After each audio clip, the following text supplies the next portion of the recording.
Halo sahabat, assalamualaikum, apa kabar? Semoga sehat selalu dan senantiasa berbahagia.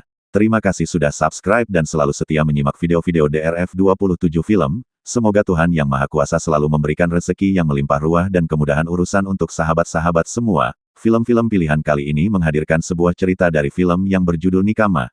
Penasaran dengan filmnya? Mari kita masuk ke intronya dulu.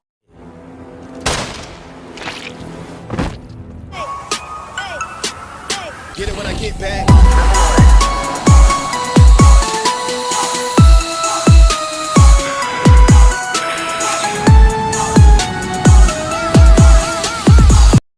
Dengan berjalan terlatih, Adi mendekati salah satu ruangan di rumah sakit yang tengah merawat Vikram. Ia masih terbaring lemah dan pihak dokter bahkan tidak mengetahui kapan ia akan sadar dan pulih dengan sedia kala berulang kali. Adi mendatangi ruangan tersebut sehingga perawat menanyakan hubungannya dengan pasien tersebut. Adi mengatakan kelangsungan hidupnya bergantung dengan hidup pasien itu.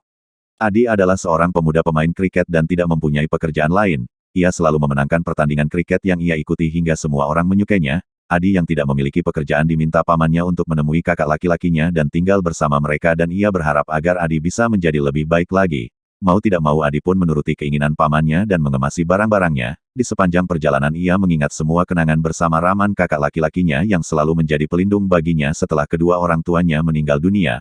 Baginya ia adalah pengganti mereka. Namun setelah Raman menikah ia merasa terganggu dengan kehadiran kakak iparnya. Adi merasa cemburu karena sebagian perhatian Raman tercurah pada kakak iparnya yang bernama Afni. Ia memutuskan untuk tinggal bersama pamannya di kota lain. Sesampainya di rumah baru Raman, Adi berharap kakak laki-lakinya bisa memeluknya. Namun ia sama sekali tidak memberikan perhatian berpelukan hangat seperti yang ia inginkan. Raman mengatakan kalau mereka akan menempati rumah baru karena Afni yang merupakan seorang pegawai pajak kendaraan ditempatkan di kantor barunya. Sedangkan Raman sendiri bekerja di bank dan menduduki jabatan baru.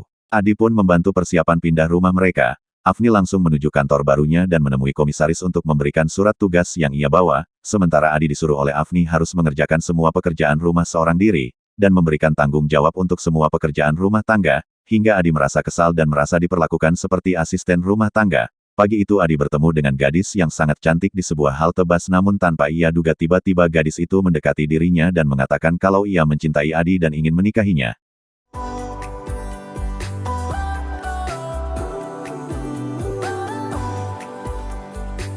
Hal itu sangat mengejutkan Adi karena ia sama sekali tidak mengenali wanita tersebut. Kali ini Afni memberikan selembar surat lamaran pekerjaan untuk Adi bisa mengisinya. Tapi dengan sombong Adi malah membuang surat tersebut dan tidak memedudukannya sama sekali. Ia lebih memilih untuk datang menemui Natasha, gadis yang ia temui di halte bus. Kesempatan ini digunakan untuk memberikan nomor teleponnya hingga ia berharap bisa mendapatkan kesempatan lebih dekat dengannya. Di tempat lain, Vikram merupakan pemilik transportasi bersama anak buahnya mendatangi mayor visual yang baru saja diketahui posisinya oleh anak buahnya. Ia yang berambisi untuk menjadi menteri tidak ingin namanya tercemar jika Mayor Nathan membuka mulutnya. Mengetahui kedatangannya, Nathan terdiam ketika ditawarkan sejumlah uang untuk tidak berbicara tentang kejadian pembakaran bus yang menewaskan 40 orang di dalamnya. Ia dengan tegas menolak dan ia akan membatalkan pencalonan Vikram menjadi menteri. Ia menjelaskan kepada Vikram kalau di balik kematian 40 penumpang itu, ada 40 keluarga yang menderita termasuk dirinya, dan ia tidak rela pembunuh anaknya menjadi pemimpin. Mendengar hal itu kemarahan Vikram memuncak. Tanpa ragu ia menembakkan satu peluru ke kepala Mayor dan membakar semua benda-benda yang ada di dalam ruangannya hingga tidak tersisa sama sekali. Beberapa guru petugas asrama memulangkan Natasha ke pihak keluarganya karena ia seringkali keluar asrama tanpa izin. Afni yang merupakan kakak perempuan Natasha pun menerimanya dengan tangan terbuka, sementara Adi yang tidak mengetahui kalau Natasha adalah adik perempuan Afni. Merasa kesal, Adi diminta untuk mengantar jemput adik perempuan Afni dan ia berpikir adiknya akan menyebalkan seperti kakak iparnya. Namun saat ia mengetahui kalau Natasha adalah adik perempuan Afni, ia sangat bahagia dan merasa lebih bersemangat berada di rumah.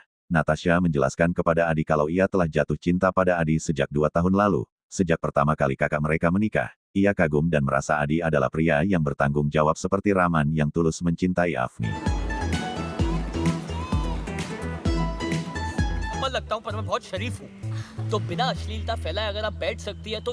Afni turun sendiri ke jalan untuk memeriksa pajak-pajak kendaraan yang melintas, hingga ia menemukan taksi-taksi yang memiliki plat mobil yang sama. Sopir taksi tersebut mengatakan kalau taksi-taksi ini berasal dari perusahaan super yang dimiliki oleh Vikram. Mendengar hal itu Afni tidak sama sekali takut, ia malah meminta anggota polisi lain untuk membawa mobil-mobil tersebut ke gudang kendaraan bermasalah di rumah. Afni baru mengetahui kalau Natasha, adik perempuannya, jatuh cinta pada adik ipar laki-lakinya. Namun keesokan harinya Adi merasa kehilangan Natasha karena Afni mengatakan ia telah mengembalikan adik perempuannya ke desa. Mendengar hal itu Adi merasa kecewa karena Afni tanpa sepengetahuannya malah meminta Natasha keluar dari rumah itu. Bersamaan dengan itu pamannya datang mengunjungi Afni dan juga Adi. Setelah urusan pamannya selesai, Afni meminta Adi untuk mengantar paman mereka ke stasiun untuk kembali ke kotanya. Mereka sama-sama meninggalkan rumah dan Afni pergi menuju kantornya serta Adi bersama paman mereka menuju stasiun. Di stasiun Adi mengungkapkan kekesalannya terhadap Afni. Ia ingin kembali tinggal bersama paman dan juga bibinya. Sementara itu di kantor Afni, Vikram menemui Afni di ruangannya. Ia mengatakan kepada Afni untuk mengeluarkan semua kendaraannya yang telah ditahan Afni. Tapi Afni dengan tegas menolak dan mengatakan kalau Vikram harus membayar semua pajak kendaraan yang memiliki plat nomor yang sama. Bahkan ia berani mengusir Vikram dari ruangannya. मगर जब बोलती है ना मैं ना बोलती कम है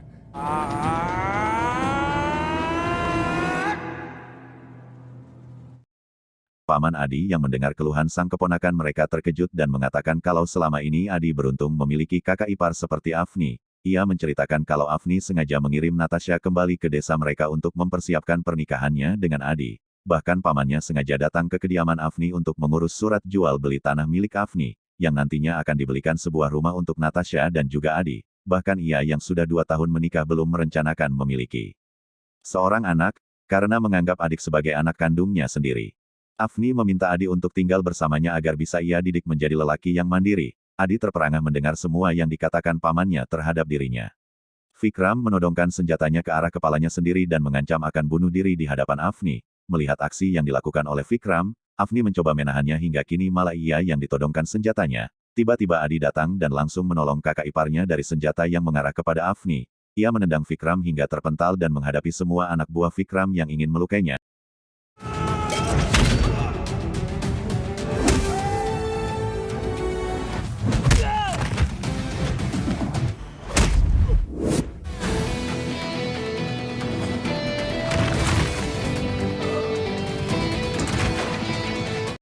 Dalam waktu singkat Adi bisa menyingkirkan mereka dan mengusir mereka dari kantor Afni.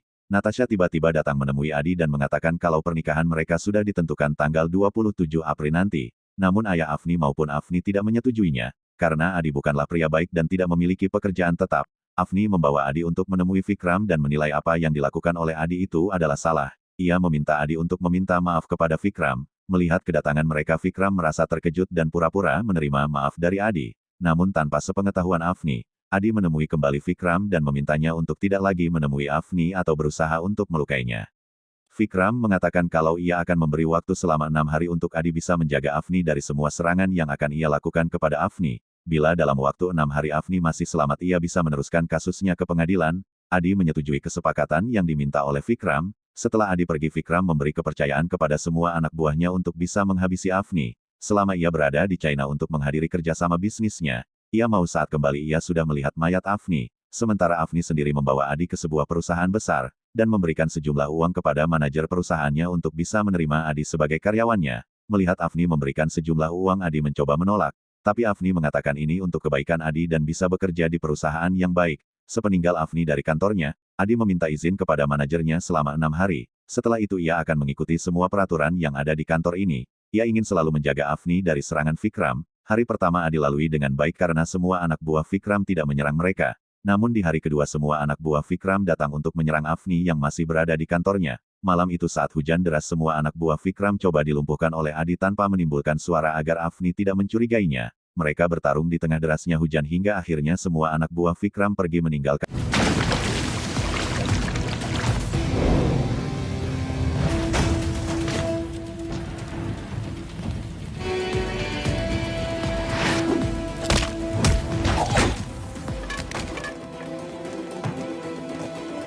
Kantor Afni. Perubahan sikap Adi pun mulai ditunjukkan kepada Afni. Ia tidak pernah lagi berteriak-teriak dan kini dengan senang hati ia membantu semua pekerjaan rumah tangga di rumah Afni. Kali ini hari ketiga, saat Afni beristirahat semua anak buah Vikram mulai datang untuk kembali menyerang Afni. Adi dengan sigap menghadapi mereka dengan membawa tabung gas yang telah terbuka dan mengancam membakar mereka hidup-hidup. Mereka pun merasa takut dan langsung meninggalkan rumah Afni. Adi pun merasa lega karena hari ketiga mereka tidak berhasil melukai Afni. Kakak iparnya merasa sangat marah ketika mengadakan kampanye semua pejabat partai malah meninggalkan tempatnya dan tidak lagi mau memberikan dukungan kepada Vikram. Hubungan Adi dan Afni semakin membaik. bahkan ia mau memanggil Afni dengan sebutan kakak ipar bukan nyonya lagi. Mereka pun bersama-sama merayakan hari jadi pernikahan mereka, tapi mereka terkejut ketika melihat Rahman yang baru saja kembali dari kerjanya malah memperkenalkan Vikram pada keluarganya. Adi dan Afni tidak bisa berkata apapun membiarkan bersama dengan Vikram. Hari kelima Afni mengadakan meeting untuk membahas semua tentang kasus Vikram. Mereka membaca semua laporan yang diberikan oleh Afni yang akan dibawa ke komisi pemilihan agar bisa menolak pengajuan pencalonan Vikram menjadi menteri. Adi yang masih berjaga di area kantor Afni terkejut ketika mendapatkan telepon dari Natasha kalau ia telah disandera oleh anak buah Vikram. Mereka mengatakan akan menghabisi Natasha bila dalam waktu 5 menit Adi tidak datang menyelamatkan dirinya. Dengan cepat Adi menuju tempat Natasha ditahan. Melihat kedatangan Adi semua anak buah Vikram berlari setelah melukai leher Natasha. Melihat leher Natasha terluka Adi sangat marah dan mengejar mereka serta melumpuhkan satu persatu dari mereka.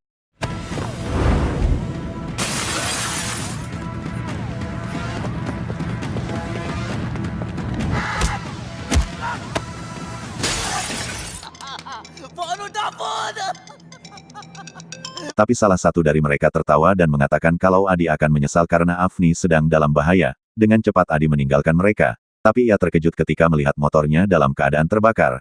Adi berlari menuju kantor Afni dan di tengah jalan ia mengambil mobil polisi dan menebarkan isu yang mengatakan kalau ada bom di kantor pajak. Vikram melihat beberapa mobil polisi datang. Saat ia baru saja tiba, mereka memeriksa satu persatu warga yang ada, tapi ia tidak menemukan bom berada di sana. Vikram merasa kesal karena lagi-lagi ia gagal menghancurkan Afni. Adi mengumpulkan semua teman-temannya untuk membantunya, karena hari ini adalah hari ke-6, mereka berencana untuk menjaga kediaman Afni. Adi merasa terkejut ketika melihat Afni tidak berada di kamarnya, bahkan ia bersama teman-temannya tidak menemukan Afni. Adi mengendarai motornya dan menuju kediaman Vikram, tapi lagi-lagi ia tidak menemukannya. Ia malah terpojok oleh anak buah Vikram. Tak lama semua terkejut, ketika melihat Afni datang menggunakan seragam polisi. Dan ia mengatakan ia adalah polisi yang menyamar menjadi kepala pajak untuk menyelidiki kasus Vikram yang selama ini telah tenggelam.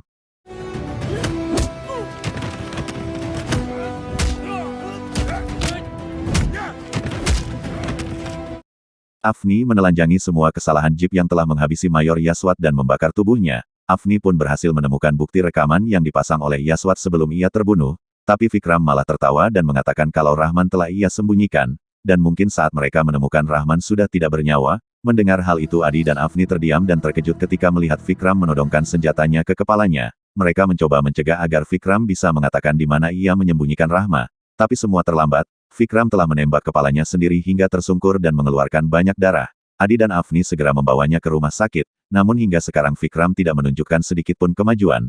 Afni dan seluruh anggotanya mencari keberadaan suaminya. Begitupun Adi dan teman-temannya. Adi mencoba mengingat-ingat semuanya, dan bersama Afni menuju gudang kendaraan mencari Rahma. Karena Afni memulai perselisihan berasal dari taksi yang memiliki plat sama. Adi terus mencari taksi tersebut hingga ia menemukannya, dan terkejut melihat Rahman sudah tergeletak lemah. Adi dan Afni membawanya ke rumah sakit. Mereka beruntung bahwa ia masih bisa diselamatkan, hingga membuat semua keluarga menjadi bahagia, dan film pun selesai.